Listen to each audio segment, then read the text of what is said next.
I'll make an example out of anybody. Hang on. Are you so? You want to stand here? You don't. You want to stand here and be disrespectful? No, I just will want make you an to example. understand my situation. Like, I don't care what your I'm not situation. making no excuse. Good morning, ma'am. Are you Britney Davis? Yes. And Miss Davis, did you get someone hired? No. It's kind of expensive, but Who'd you- really expensive. I'm not even working right now. But I went through Who'd you talk to? the legal aid. I put in an application for legal aid. Okay. It's a place that help you get a lawyer, but they say it could take 6 months to a year. So, Okay. So did you talk to any other lawyers like I told you to? the first 3 that I talked to, wow, I talked to like probably 8 of them. But the lowest there goes like 2,000 to start off. Do you have the names of the lawyers that I asked you that you talked to? You asked me that last time. I was on. Right. And then I reset you to talk to them more or get someone hired. So I did you talked to talk to Brenshaw. I talked. I can't remember their name. Brenshaw. There's one that's brothers. Why wouldn't you write that down and bring it? I wasn't expecting that I had to. So it looks like you weren't what? I wasn't expecting that I had to. So if you're okay.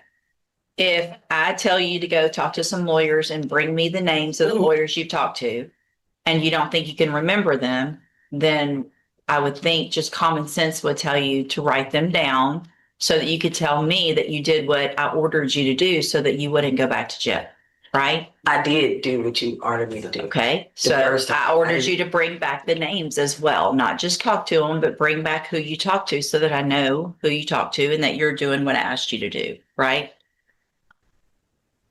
Right. The cheapest ones that I've given you the last time I was here is the main ones that I was looking into. Okay. But when you left last time, I gave you specific instructions. Okay. Right? Right. Okay. So are you wearing your drug patch? Yes, ma'am. So it looks like back on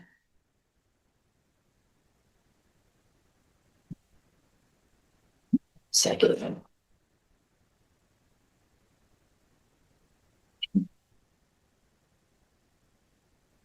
So you tested positive since you've had that drug patch on for methamphetamine. What is that? Yep. What does that mean? I don't. But with the patch? Mm-hmm. Looks like you tested positive for methamphetamine, cocaine. Hold on. Let me print it out so I can read it better.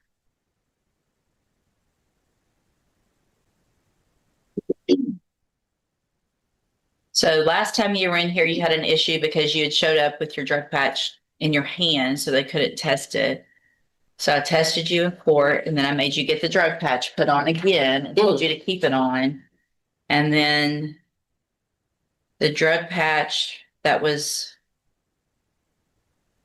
put on January 25th.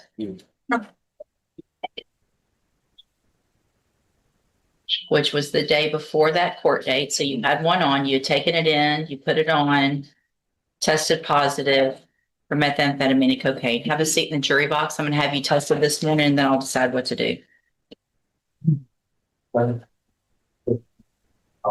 Thanks.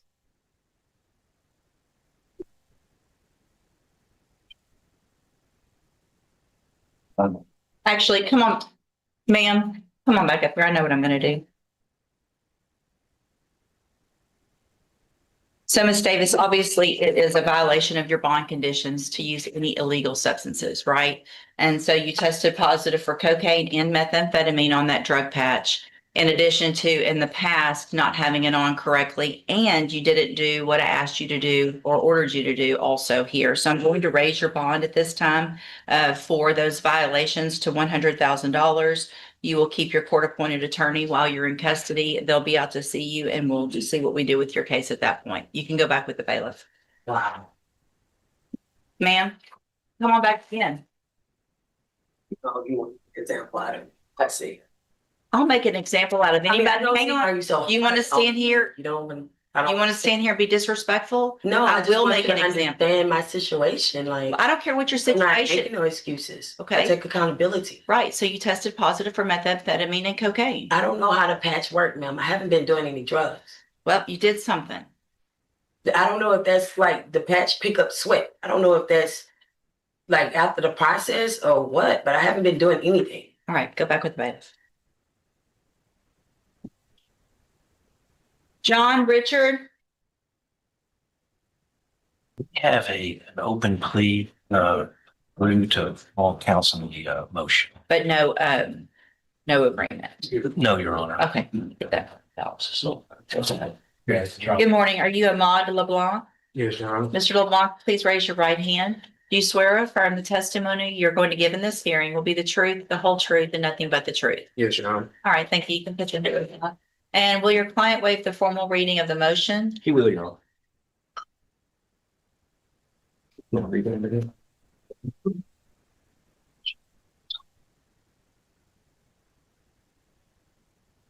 Mr. LeBlanc, in cause number 21-36444, I have a motion to revoke your unadjudicated probation. Shows that you were placed on probation July 19th of 2021 for aggravated assault, a second-degree felony, and that was a 5-year deferred probation. Is that correct? Yes, Your Honor. It alleges that you violated your probation. Count 1 alleges that you committed a new offense of possession of a controlled substance, penalty group 2, September 1st of 2025 in Chambers County, Texas. And is that true or not true? True. Count 2 alleges that you provided a urine sample August 3rd of 2022 that tested positive for marijuana. Is that true or not true? And then count 3 alleges that you're behind in your court assessed fees as of December 10th of 2025 in the amount of $480. And is that true or not true? True. Did you enter your pleas of true to counts 1, 2, and 3 freely and voluntarily? True. Did you plead true to those counts because they're all actually true? Yes, Your Honor. All right, then I'm going to find that you entered your pleas of true to counts 1, 2, and 3 freely and voluntarily. Find those counts true. Find sufficient evidence to find you guilty and revoke your probation, but I'm going to reset your case for sentencing so that we can get an updated pre-sentence report. And then we'll go forward with sentencing. Before I let you go today, however, I'm going to get a drug test here in court. I want you to have a seat in the jury box and let's get that drug test done. He does have a drug patch. Okay. Thanks. Good morning. Are you Fabian Hall? And Mr. Hall was previously in court, entered a plea of guilty to the 3rd-degree felony offense of injury to a child, elderly or disabled person. I've received the pre-sentence report. Has everyone had an opportunity to review the report? Yes, Your Honor. I have. Are there any additions or corrections, No, Your Honor. explanations? Yeah. The PSI kind of gives me some hesitancy. It gives me a lot of hesitancy. His response was when he was given an opportunity seemed to overwhelmingly mitigate and minimize his role in his offense. Obviously, from the perspective as Mr. Riley writes it, that he has no criminal history, doesn't appear to have a substance abuse issue, so to speak, that he would be a candidate for probation, but based on the totality of everything, and especially Judge, his recommendation of the alternates, I defer to what. And I would also comment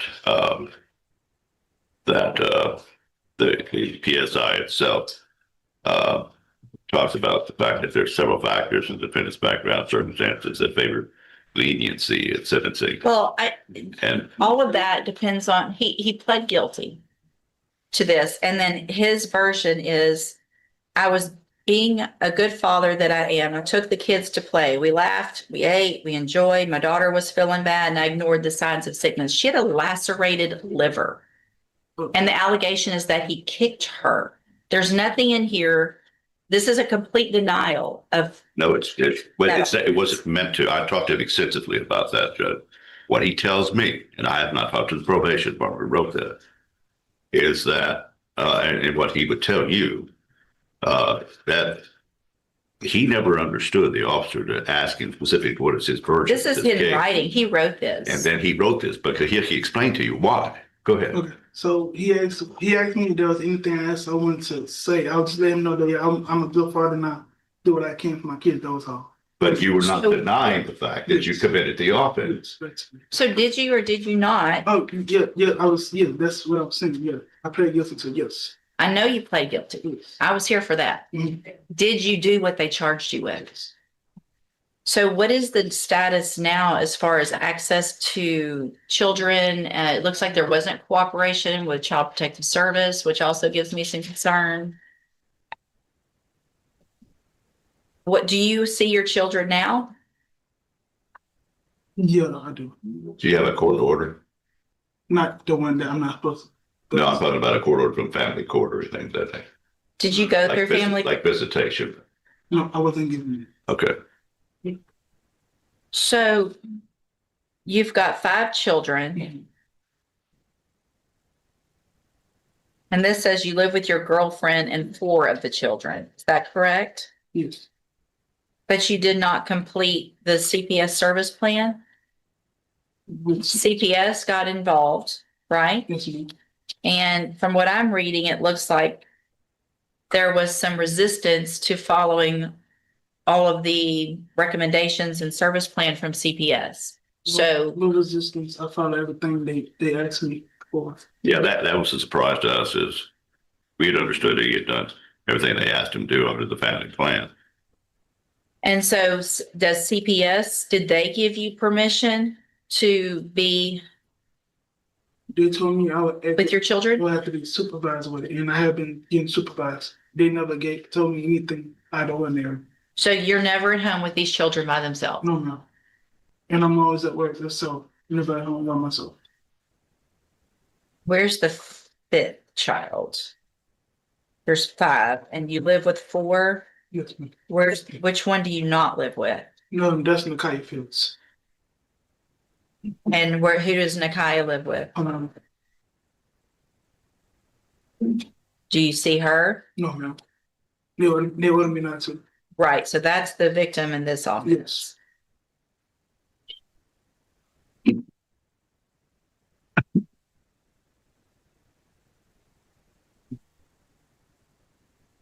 So with CPS, what exactly did you do? Did you take a parenting class? No. You did not? No, I really didn't know what I had to do. Nobody told me nothing. That's why I'm kind of confused about it. Judge, if the court needs more information about that, it'd be very easy for me to obtain. If you might give us either a little bit of time this morning. Or I mean, we have no problem. As a condition of we have no problem as a condition of probation, telling, saying that he must complete the recommendations of the CPS as far as like a family plan or anything. Well, and I don't know what their recommendations are at this point, and it doesn't necessarily look to me if it's, anyway, so here's what I'm gonna do. I'm gonna find Mr. Hall that you previously entered your plea of guilty freely and voluntarily. I'm going to find sufficient evidence to find you guilty. I'm going to follow the agreement that you made with the district attorney. I'm going to defer all proceedings and place you on probation for 7 years. You're ordered to pay a $1,500 fine and to follow all of the rules and conditions of probation. That includes entering and successfully completing a parenting course that is approved by probation. So at this point, since I'm not real sure where CPS is on this, I'm going to order myself that you do the parenting class. If CPS is still involved, I'm also going to order that you follow all of their rules and conditions, which does include that you not have contact with Nakia, and that you have no unsupervised contact with any child, including any of your own. Yes, ma'am. So if mom has to go out and go to the store, you don't get to stay home with the kids. Do you understand? Yes, ma'am. If you do, then it's a violation of this probation. You'll be right back here in court. If I find out about it, you could go to prison for up to 10 years. Do you understand? If you do everything that you're supposed to on this probation and figure out, obviously, better ways to handle the children, then at some point, if you've completed all the classes and done everything that you're supposed to, there's the possibility of some further contact with your children. And this is an opportunity where you don't have this felony conviction on your record. And at the end of the probation, if you successfully complete it, the case will be dismissed. You'll never have this conviction. The other side of that, though, like I said, is if you violate any condition of probation, you'll be back here in court and you could be facing the 10-year sentence and the conviction. Do you understand? Yes. Or up to a 10-year sentence. Yes, ma'am. I do want to make sure, it looks like if there is a referral for mental health services, you have to follow through with any of those, whether you feel like you need it or not. If probation has you assessed and they feel like there's some counseling or something that would help you, you will be required to do that. Also, you will be required to have a substance abuse assessment and follow any recommendations of that. So it looks like there has been some marijuana use in the past. And that for some reason is on, when's the last time you used marijuana? Yeah, Have, last year, say December. so if I test you today, you shouldn't have anything in your system. Have a seat in the jury box. Let's test that before I go any further. Do some drug tests today. That's what you're on. Yes. Mr. Kevin Lane on Ahmad LeBlanc.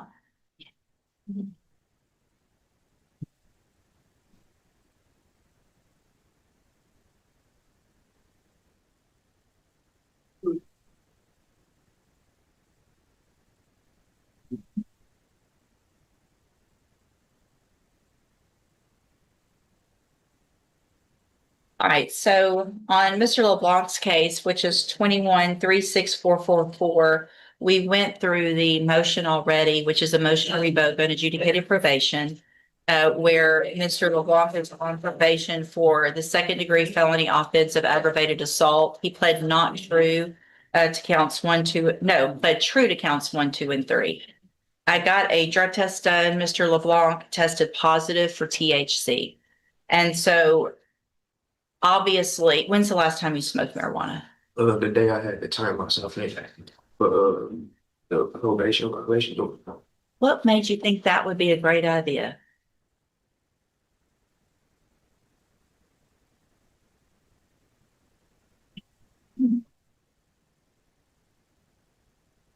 So he pled true to a possession of a controlled substance, a new offense, tested positive.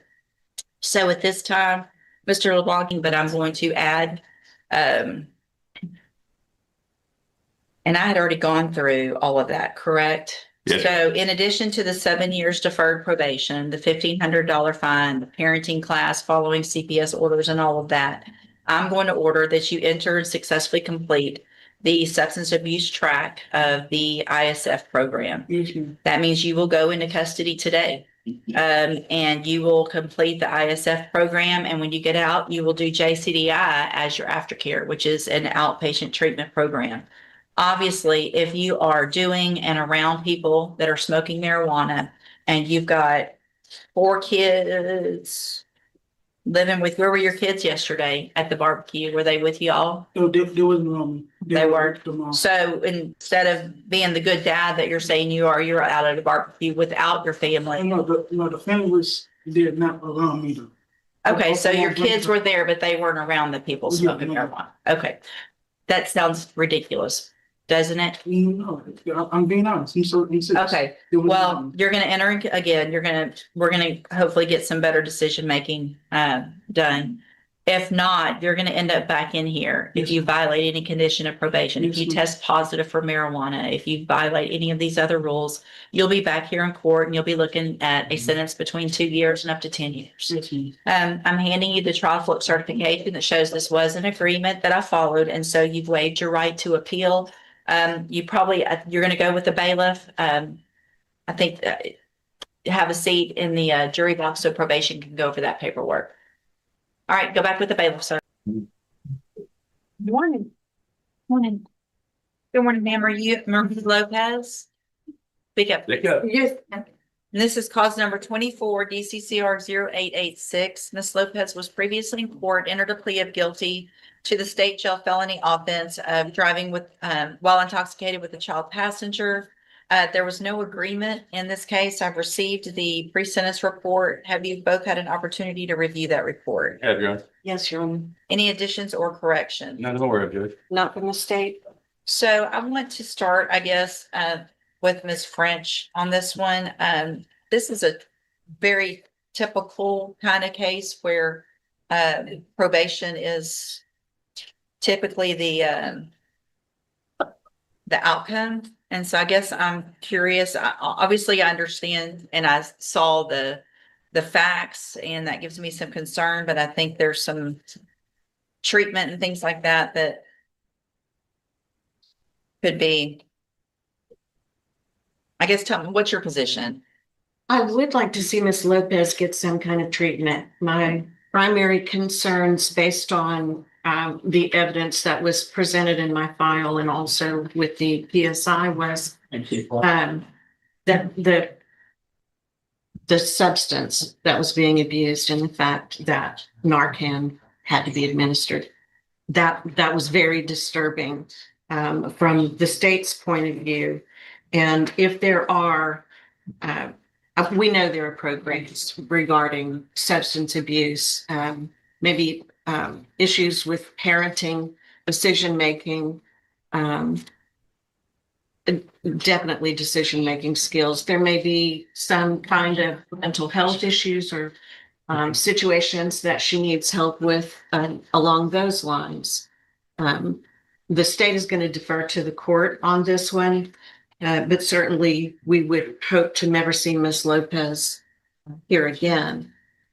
Ms. Lopez, I don't disagree with what Ms. French is saying. This was a very scary situation and could have turned into something really, really horrible with your children.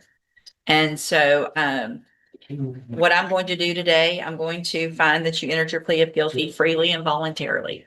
Find sufficient evidence to find you guilty, and at this time find you guilty of driving while intoxicated with a child passenger.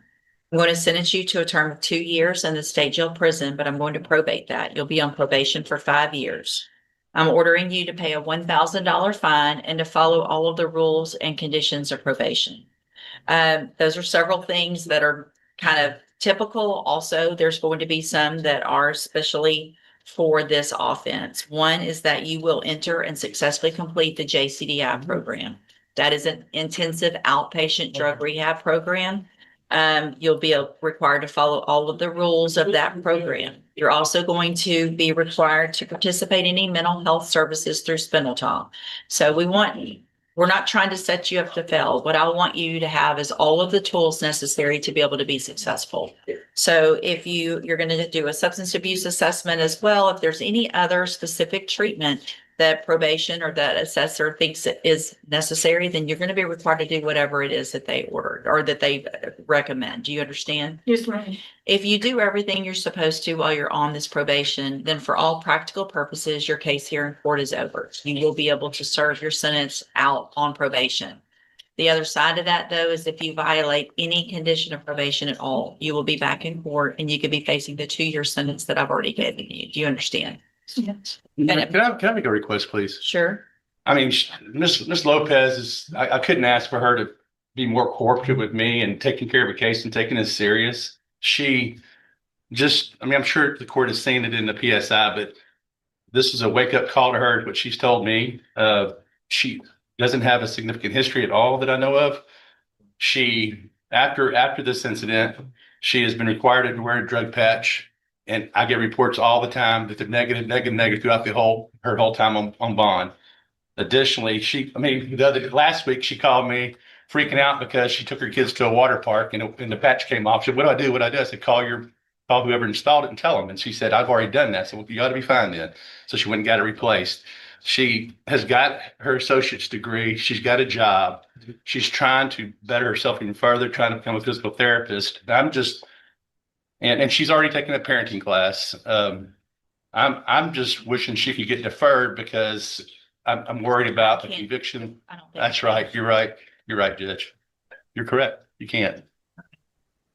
Yeah, I wouldn't Right. disagree with any of that. I wouldn't think of that. You're right. Yeah, unfortunately, that is, there is a new on the misdemeanors where they can on some, but I don't Right. think I can. You're right. We had this before. Okay.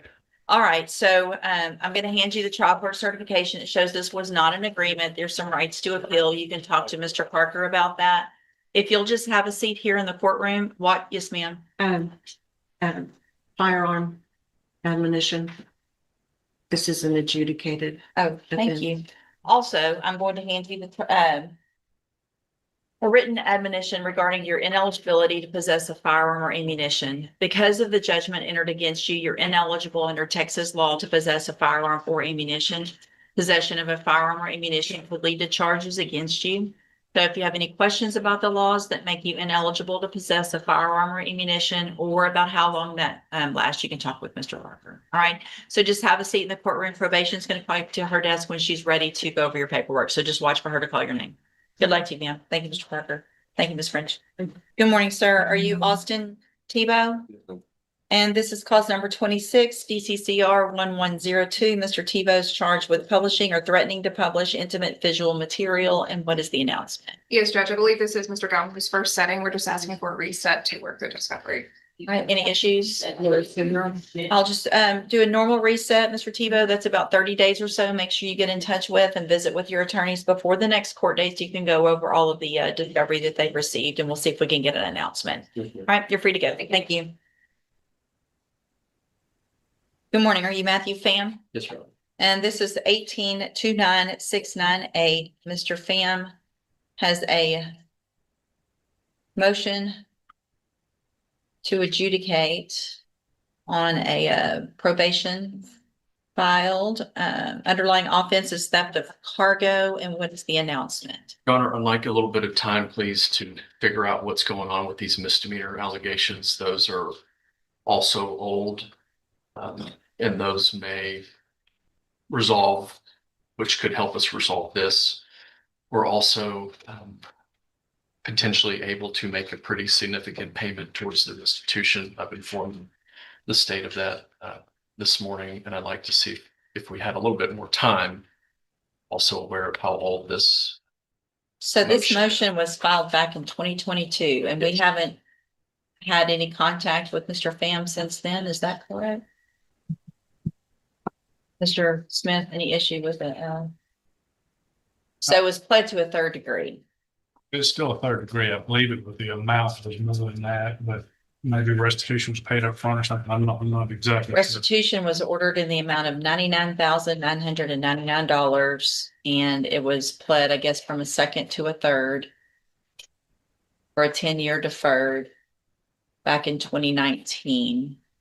And the motion was filed in 2022. I'm going to reset it one time. Mr. Pham, you need to stay in touch with Mr. Kelly because I'm not going to put it on longer than about 30 days or so. All right. Okay. We'll see you back in 30 days. Thank you, Judge. Thank you. Good morning. Are you Austin Jones? Yep. And Mr. Jones, this is your initial appearance in cause number 26, DCCR 1137. You are charged with a third degree felony offense of evading arrest or detention with the use of a vehicle from March 26th of 2026. And since you've made bond in your case, have you had an opportunity to try to hire a lawyer? No. So what I'm going to do, Mr. Jones, is reset your case for about 30 days to give you some time to try to hire someone. I don't have to prosecute. Well, if you bonded out, then I expect you to at least try to hire someone. So I'm going to give you 30 days to try to do that. And if you get someone hired before the next court date, just bring the reset notice that you get today to that lawyer, and they'll tell you what to do. If you're unable to hire someone before the next court date, then I'm ordering you to visit with at least 3 lawyers. They all charge different amounts. They all have different payment plans. Bring me back the names of the lawyers that you've talked to so I know you're trying, and then we'll discuss your options. If you don't do that, then when you come back, you run the risk of me raising your bond for not following that court order, and you would have to go back to jail. Yes. Do you understand? Yes. You'll step in front of the clerk. She'll give you a reset notice. Good morning. You're Lance White. Yes, ma'am. And Mr. White, did you get a lawyer hired? Spoke with Mrs. Britney Holmes. She told me about just to get some paperwork from you or something for her to be my lawyer. And I spoke with Mr. Durham out in Houston, Texas, and Rowan House. Okay. I spoke with Miss Britney Holmes. She wouldn't even. She just told me, "You've been to court?" I said, "Yes, ma'am." She said, "If they give you a piece of paper, the paper I had." So your reset notice. So here's the thing, so Ms. Holmes was appointed to represent you when you were in custody. So technically she's your attorney, but you can either hire her or hire someone else. So where are you on being able to get one of those attorneys hired? Durham charged me, told me the consultation for my case would be, they would charge me for a grant to be my lawyer. And I wouldn't be able to come up with that amount. Sure. Who else did you talk to? Ron Harris. Okay. And he's a little higher than Durban. Okay, did you talk to anyone else? Besides the 3, Brittany Holmes, on and And did others. Ms. Holmes, did you talk to her about hiring her? I didn't even get there far with her. She just told me to get some paperwork from you guys and bring it to her office. I don't know what type of paperwork. Well, that's if you have a court appointed attorney. Are you working? Yes, ma'am. Okay, where are you working? I work at Basin Hotel in Port Arthur. So it just depends, Mr. White, on your income and your bills. I'm going to have you fill out some paperwork this morning to see if you qualify for a court-appointed lawyer. You need to fill it out accurately and completely because you're going to swear under oath that it's all true and correct, and then I'll take a look at it. If you step in front of the clerk on the end, she'll give you that paperwork.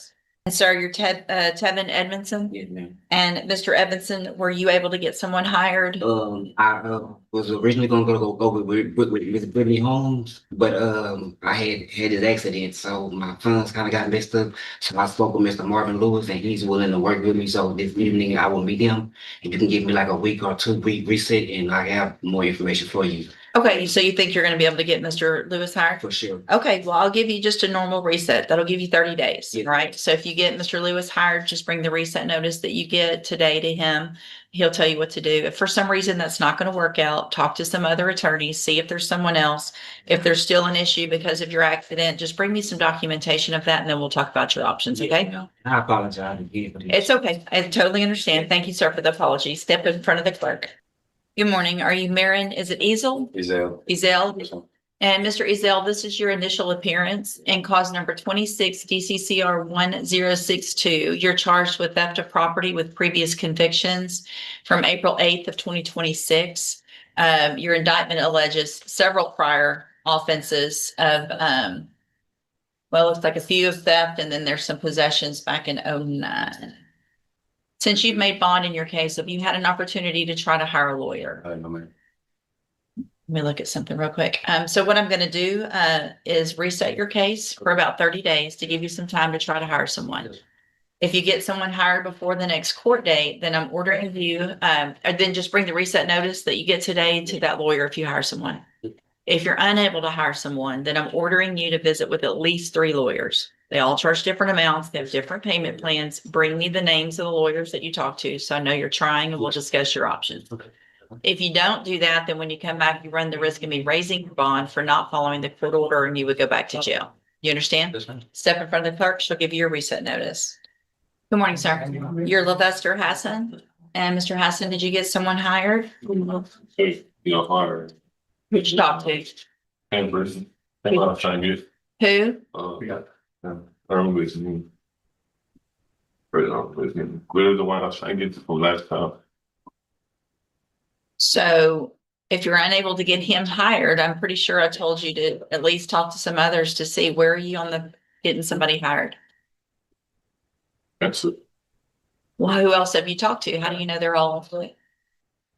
The prices that they asking for. There's a lot of them. Who all have you talked to? Everything happened to Why wouldn't you write that down and bring it to me like I asked you before? me explain. I was writing them down and bringing them. I'm trying to go with that one. With Mr. Macon? If you don't even remember his name, how are you trying to go with him? I know it when I see it, like the court appointed, not option, Well, it just depends. You got to do what I asked you to do first. If I test you this morning, you gonna have anything in your system? No, I'm sleeping. You're sleepy? Have a seat in the jury box. Let's get you tested, make sure. Good morning, ma'am. Are you Christy Johnson? Yes, Ms. Johnson, did you get someone hired? No, because every time I call Mr. Marvin Lewis says no, whenever available. I think I need a better representation anyway. So if you actually for a little bit more time, I do want to pay for my own lawyer. Okay, but you've been coming here for months now. So you had 30 days since that last court date to do that. Why haven't you talked to anyone else since then? Because I thought Mr. Marvin was going to answer his phone, and I did speak with Donna Boudreaux, and I also had tried to set up something with Samuel. So it's just, I don't know, it was hard for me to get in contact with somebody. All right, so here's what you have the money to hire someone though, you I'm think? working, so I get paid every week, and plus I get tips. So I'm going to reset your case one more time. All Okay, right. You please. need to get someone hired before that next court date. Yes, ma'am. If not, I want you to bring me pay stub, how much you make, and tell me you need to have written down. I want you to talk to at least 3 other attorneys. Yes, ma'am. Okay. All Thank right. you. Step in front of the clerk. Good morning, sir. Come on. Are you Glenn Willis?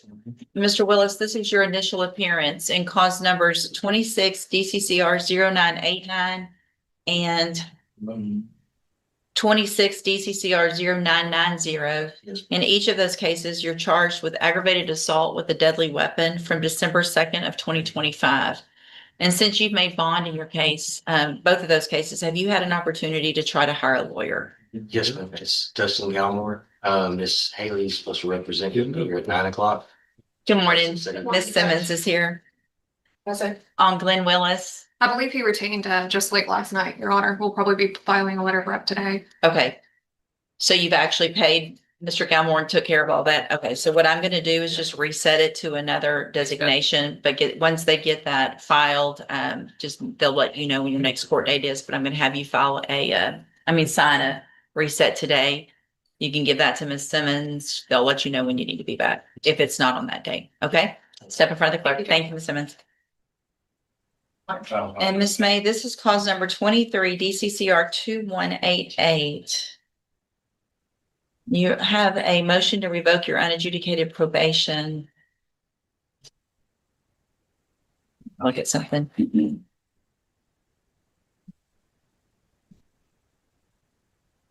So Mr. Rojas asked that I set up on. I did. Do you have that drug patch on? Yes, ma'am. Have you been getting it changed every time you're supposed to? Yes, ma'am. Okay. You don't have any notices of anything that I don't see? So since you've made bond in your case, have you had an opportunity to try to hire a lawyer? So what I'm going to do, since you made bond, Miss May, is expect you to try to hire your own lawyer. So I'm going to reset your case for about 30 days to give you some time to try to get someone hired. Okay. If you get someone hired before the next court date, then you need to bring the reset notice that you get today to that lawyer, whoever it is, and they'll tell you what to do. Okay. If you're unable to hire someone before that next court date, then I'm ordering you to visit with at least 3 lawyers. They all charge different amounts. They have different payment plans. Bring me back the names of the lawyers that you've talked to, so I know you're trying, and then we'll discuss your options. Okay. If you don't do that, then when you come back, you run the risk of me raising your bond for not following the court order, and you would go back to jail. Do you understand? Give me just a second and look at something. So Mr. Ray Hall will no longer be represented. So Mr. Rojas is your attorney at this time, but because you made bond, I expect you to try to hire someone. Right. If for some reason you go through that process and you're unable to afford someone, then we'll discuss your options on having a court appointed. But because you made bond, I expect you to at least try. Okay. Okay? All right, step in front of the clerk. She'll give you a reset notice. I did not continue wearing these. Yes, ma'am. Good morning, ma'am. You're Miracle Oville. Yes, ma'am. And Ms. Oville, did you get someone hired? No, ma'am, I did not. Since the last time I came a month ago, Since what? I'm sorry? when I last came to my court date or whatever, like my job had already moved prior, but because I came back with another court date, I was fired. Where were you working? At an industrial company. It was called Mike Howard Welfare, MAYKAWS. Have you talked to some lawyers? No, not besides the one that I intended on hiring since the last time that I told you about. Who was that? I honestly don't remember his name. I can't even share it. So if you were thinking about hiring someone, how do you not know who it was? Well, I wrote it down the last. I have the messages in my the phone, but my phone broke. I just recently lately got a new phone. Have you been looking for a new job? Yeah, I have. I work with the same staffing company that I got the job with, TPI Staffing. I need you to speak up and speak slower. I work with the same staffing company that got me hired. Okay. TPI Staffing and another staffing company called Courtroom Staffing, and I also work with the Workforce Solutions out there. Okay. So I'm going to have you fill out some paperwork this morning to see if you qualify for a court-appointed lawyer. Okay. You need to fill it accurately and completely because you're going to swear under oath that it's all true and correct, and then I'll take a look at it. You need to step in front of the clerk on the end. She'll give you that paperwork. Good morning, sir. You're Brian Belvin? Yes. And this is cause number 25 DCCR 1. And that brings this courtroom drama to a close. We saw 3 very different defendants, but one message stayed the same: court orders and probation conditions are serious business. Britney Davis learned that alleged bond violations can quickly turn a difficult situation into a $100,000 bond. Ahmed LeBlanc's probation violations moved his case toward sentencing, while Fabian Hall was given a chance to stay out of prison, but only if he follows strict conditions. The biggest takeaway? A second chance in court comes with responsibility. Judges can show leniency, but that leniency can disappear when defendants fail to follow the rules. So, what do you think? Were these decisions fair, or did the judges go too far? Drop your opinion in the comments, and if you want more real courtroom drama and legal breakdowns, make sure to like, subscribe, and turn on notifications.